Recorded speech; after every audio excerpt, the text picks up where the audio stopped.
Hi everybody, today I will be talking about the vowels of the Ottoman Turkish alphabet. So to begin, the first vowel is elif. That is this vertical line. It makes the A sound. Not a complicated letter. The next one is actually what we know as a short vowel, and that has special rules that I'll explain in a bit. But for now, all you need to know is that it looks like this diacritic. It's simply a diagonal line. It goes on top of any letter, which is this circle here. That's the placeholder. And at the end of words, it can be represented using the letter he. This makes the e sound. Then we have the letter ye, making the e and e sound. And lastly, we have vav, making the u or o sound, or it can be e or o. So one thing that's very important to note is that these four letters, just like every other letter in the Ottoman Turkish alphabet, have different initial, medial, final, and isolated forms. Again, it is a connecting alphabet, and you don't really need to understand what's going on here right now, just that there's different forms, and that the medial, final, and isolated forms usually tend to look similar. It's the initial forms that you ought to pay attention to. But if you don't know how this works, and this is all new to you and you're not familiar, then I highly recommend you check out a video that I have linked in the description below. And if you're on YouTube, it should appear at the top right. Nonetheless, if you're not familiar with the initial forms and how short vowels work, please watch that video and then come back here when you're done. But if you're already familiar with how to write the Ottoman alphabet or the Persian and Arabic and Urdu alphabet, then you're welcome to just keep watching. Now, to begin covering some examples, for example, if we wanted to write the word baba, how do you think that would be done? It would be done be elif, baba. Very simple and straightforward letter, not too complicated. Now, if we wanted to write the word ne, this is, of course, I hope you can know, is written as such, with nun, he. And then if we have ye, if we wanted to write the word bil, for example, not too complicated again, be, ye, lam, bil. And then maybe another example, kız. This would be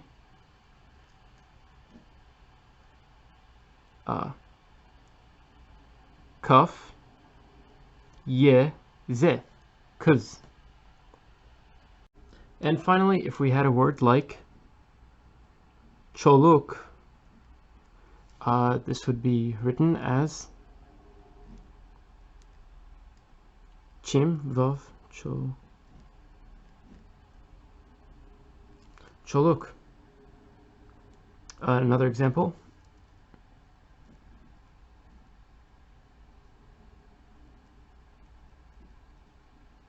Dönük. This could be dönük.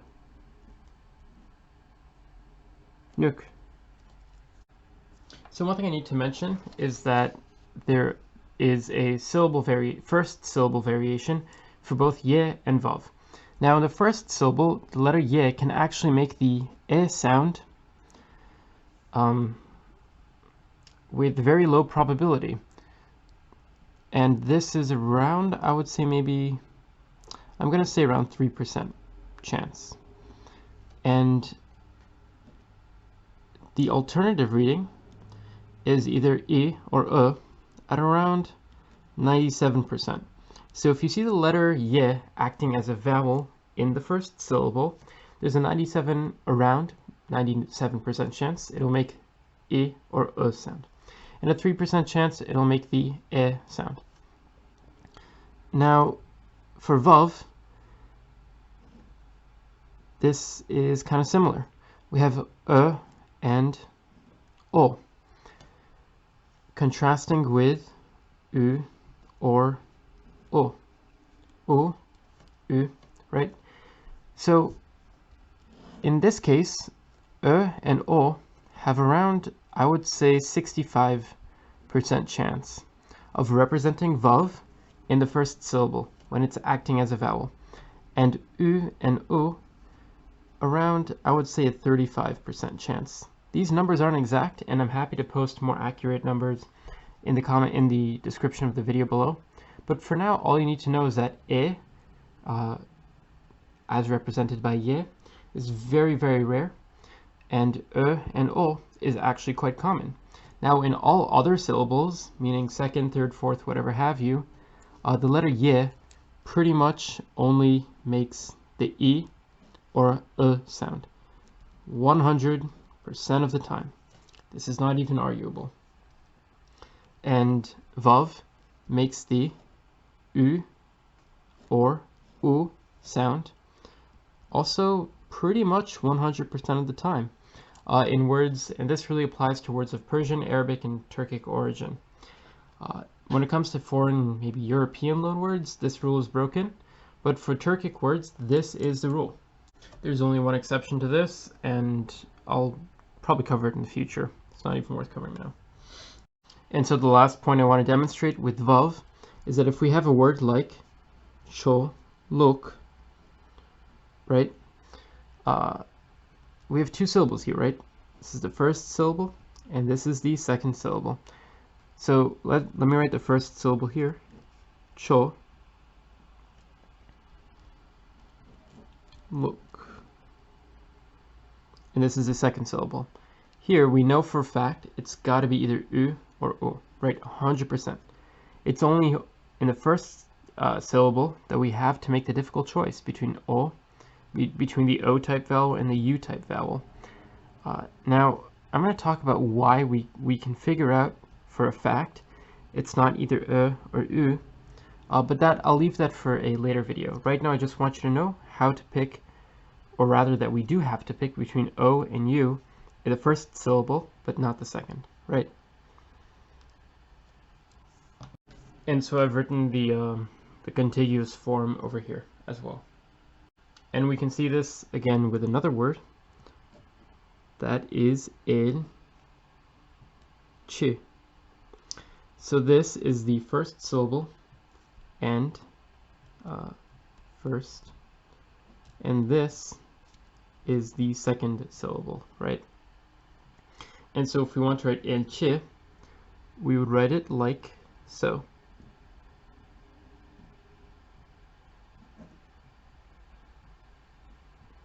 So we have the letter ye in two different places. Now let me write the first syllable on its own, and that is, and I'm writing the lam in the final position because I'm not connecting it. So this is the first syllable where we're having to make the choice between e and the letter I. And then we have the second syllable,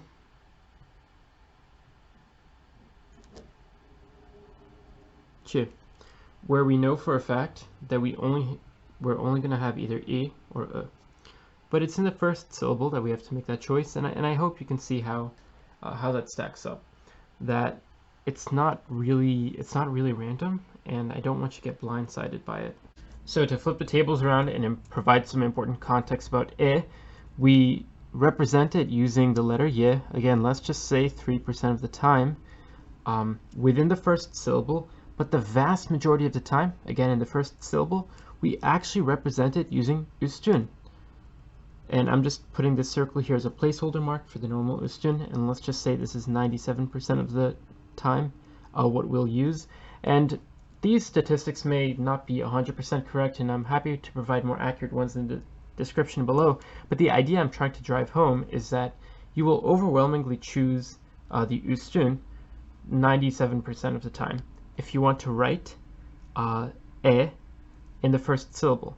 Now in all other syllables, it's not even a competition. We will write üstün. Again, let me just write it in all of its forms. This is the initial, medial, and then the final form of representing using he. We will write it in this form 100% of the time. So for example, we can take a look at the word demek, and we can see in the second syllable, we know for a fact 100% of the time, we are just going to use the short vowel üstün to represent e, but in the first syllable, there's a bit of contention. Do we use ye or do we use the üstün, right? Which one do we use? Now, spoiler alert, this word is written as with the full letter, with the ye, so it's not written with the üstün. But nonetheless, I hope you can understand that the second syllable is really what we can be certain of. Now I have some more examples in a worksheet that I've linked to the video, but for now let's just go back to our original diagram. And to finish the video, one last point I need to make is that the letter he, ye, and vav can also represent consonants. So the letter he can represent the letter H, the letter ye can represent the letter Y, and the letter vav can represent the letter V. Now, these consonants all have guidelines on when to pronounce them as consonants versus when to pronounce them as vowels. And so now, I just want to give you a very quick scheme. If you're already familiar with the Ottoman Turkish, Persian, or Arabic alphabet, I hope you should know how to distinguish their readings. It largely comes down to context. So let me just represent all three of he, ye, and vav, all three of these letters with the question mark over here. Now, in our context-based rules, if we have a consonant, any consonant coming before one of these three, and remember we're reading this from left to right sequentially, if we have a consonant before these, we can read them as a vowel. And the second rule is the inverse. If we have a vowel before one of these three letters, then we know they will be read as consonants. And I hope those examples are clear for you to see here. Vav is representing a vowel here, and you can see in every instance there's a consonant preceding it. Same here. Again, look at all the examples. There's always a consonant preceding that. And if you want an example of the inverse, well, we can look at the word sha, right? We have a vowel before the he. Sha. Okay? And if we want another word, if you're already familiar with the Persian, Ottoman Turkish, and Arabic alphabet, then you should know that when we have these three letters at the beginning of a word, we automatically know they represent a consonant. And even if you don't know, I hope you've looked at the video I referenced earlier in this video, and I'll make it appear again at the top right if you're on YouTube. And that video goes into a bit of depth on how to distinguish between the consonant and the vowel readings. But so I just want to flesh out two examples here. We should know that this is yal, and then and this is a bit independent from these rules, but then to go back to these rules, if we have in the second instance, if we have a vowel before one of these letters, then we know it's going to be a consonant. So this would be I, which means moon. Again, similar story here. This would be vaj, and then this would be of.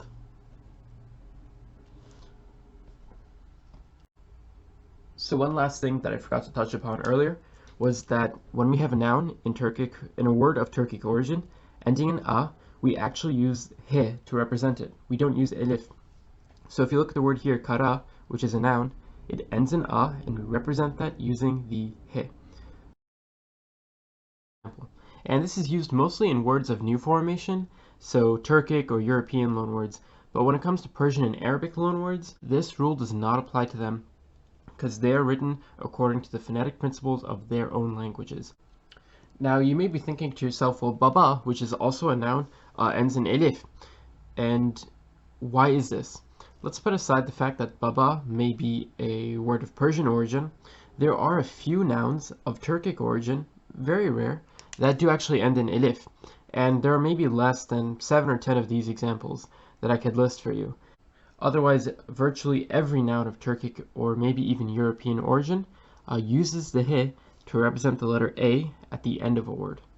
Now, if this is a bit overwhelming or confusing to you, that's totally fine. I'll cover it in a future video, which when I have prepared, I'll link it in the description below, or if you're at YouTube, it should appear at the top right. Otherwise, I hope you've been able to understand everything, and to summarize what we've learned today, we can map it to this graph, and if one thing, you can pause the video right here, and if one thing on this graph does not make sense to you, I urge you to maybe go back and take a look at the linked videos, and fill the gaps of your understanding. You can also just ask some questions to me in the comment section below. But for example, if you don't understand why this is, or you don't understand what the elifs are doing in front of these two letters, or you don't understand what's going on here, it's totally fine. Just go back and look at the videos I've linked, and if they don't help, then just ask me a question in the comment section below, and I'd very happily clarify for you. Otherwise, thank you for watching, and I'll see you next time.